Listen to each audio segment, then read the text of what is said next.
From Wish TV and the All Indiana Podcast Network, this is the News 8 Daily 8 Podcast, a Wish TV News 8 update.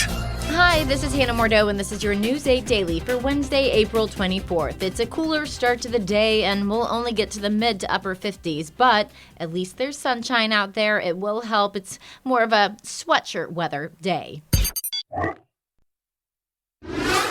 Breaking news, IMPD has detained one person after IndyGo says a passenger set a Red Line bus on fire this morning. It happened next to the station at Meridian and 38th Streets. IndyGo says all passengers on board were able to safely get out thanks to the quick actions of the bus driver. Arson investigators are now on scene. IndyGo says early eyewitness reports suggest that a passenger started the fire. The 38th Street station is now closed, and Red Line is having detours to get around that area. In Pacers watch, Indiana now has some home court advantage with a decisive win that ended with a disturbing claim from a Pacers star. First, the game. Indiana thumped the Bucks 125-108 in Milwaukee. Pacers' first playoff victory since 2018. Wish TV is the only Indianapolis station on the road with the Pacers. News 8 sports anchor Andrew Chernoff has reaction from the floor in Milwaukee. It was a big win for the Pacers here in Milwaukee last night, beating the Bucks by 17 points to even their series at a game apiece. Pascal Siakam, the star of the show for Indiana, finishing with a game-high 37 points.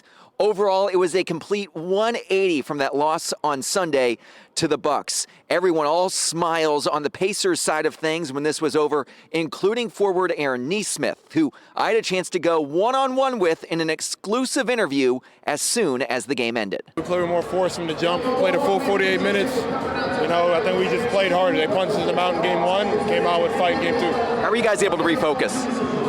We just learned from game one, just took our lumps, learned from it, and came out and played hard. One of the things that I wanted to make sure, after that game was just to, everyone to just, relax and knowing that, we way better than what we showed. So I thought we responded well.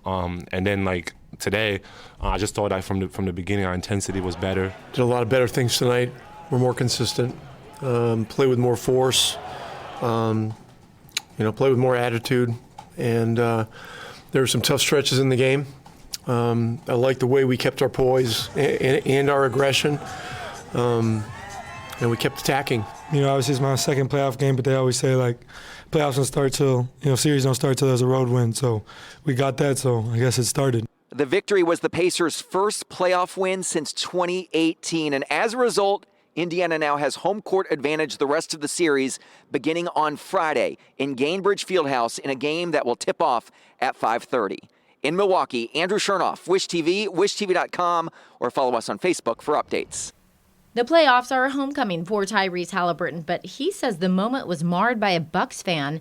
Halliburton grew up in Oshkosh, about 90 minutes from Milwaukee. After last night's game, he says his younger brother had an encounter with a Bucks fan during Game 1 on Sunday. My fam came out, showed love, and it's been good to have them here.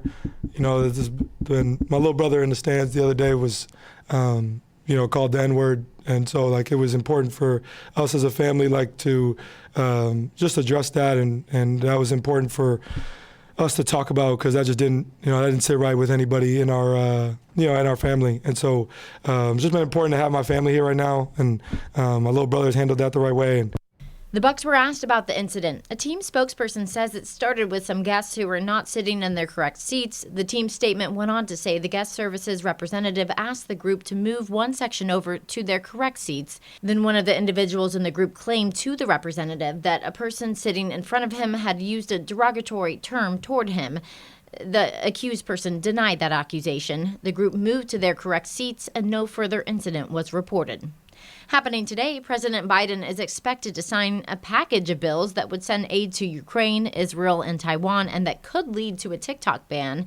Late last night, the Senate passed the bill 79-18. Democrats had previously helped the bills get through the House after a majority of House Republicans opposed new funding to Ukraine. One of the bills also gives TikTok's Chinese parent company ByteDance 9 months to either sell the platform or be banned here in the U.S. ByteDance says it plans to fight that bill in court.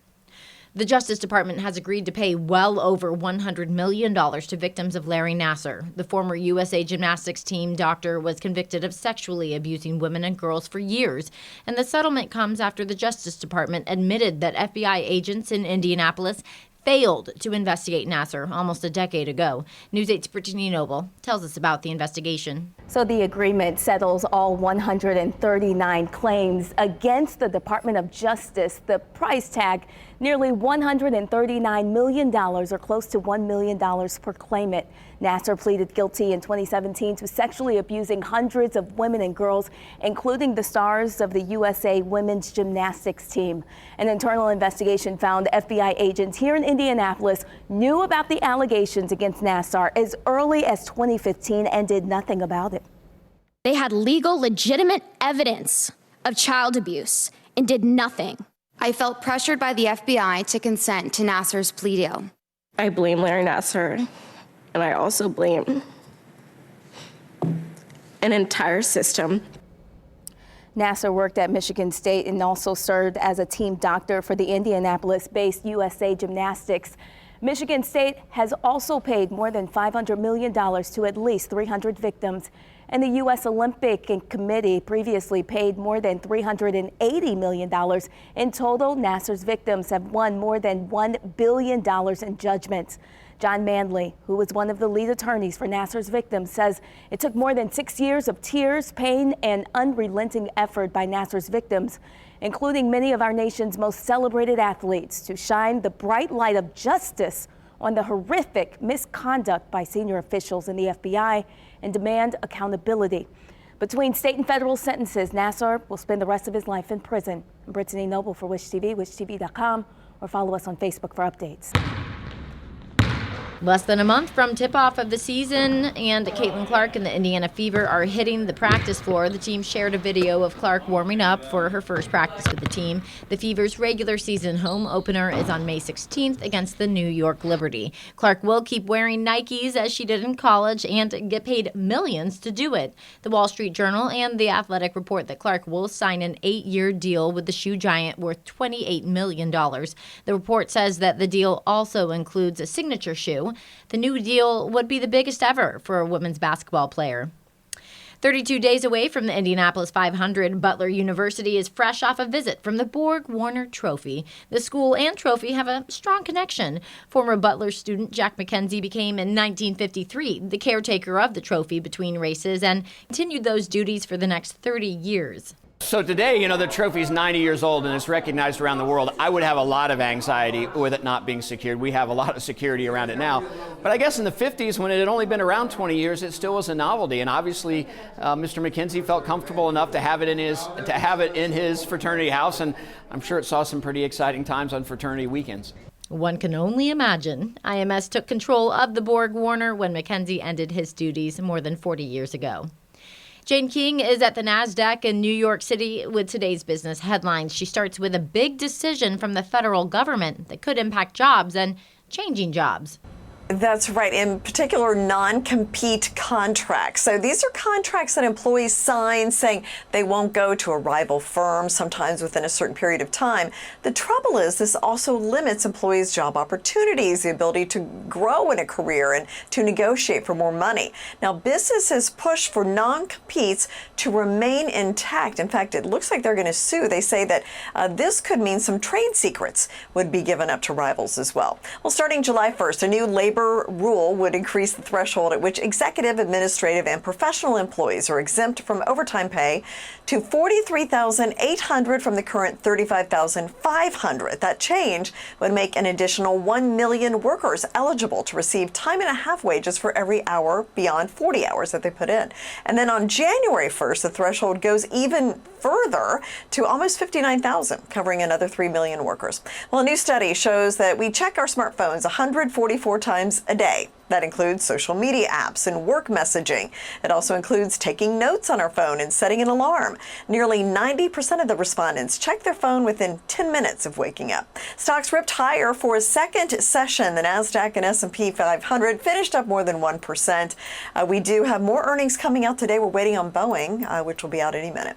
Live from the NASDAQ market site, I'm Jane King. Back to you. It's opening night of the 21st Indy Film Fest. The screenings are at the Can Theater on the Near East Side and the Living Room Theater on Mass Ave. The films start at 7:30 tonight. There will be screenings every night until Sunday. Awards will be announced on Saturday, and if you can't make it in person, there will be virtual screenings. We have all the information on tickets and other Film Fest events on our website, wishtv.com. This has been your News 8 Daily from Wish TV. I'm Hannah Mordeau. Watch us on wishtv.com and follow us on Facebook for updates. This is the News 8 Daily 8 podcast, a Wish TV News 8 update on demand. For even more, on demand and on the go, connect with Wish TV on Facebook at wishtv.com and on the free Wish TV mobile app. Thank you for listening, and be sure to like, subscribe, and follow this podcast for updates every weekday morning on the All Indiana Podcast Network and wherever you get your podcast.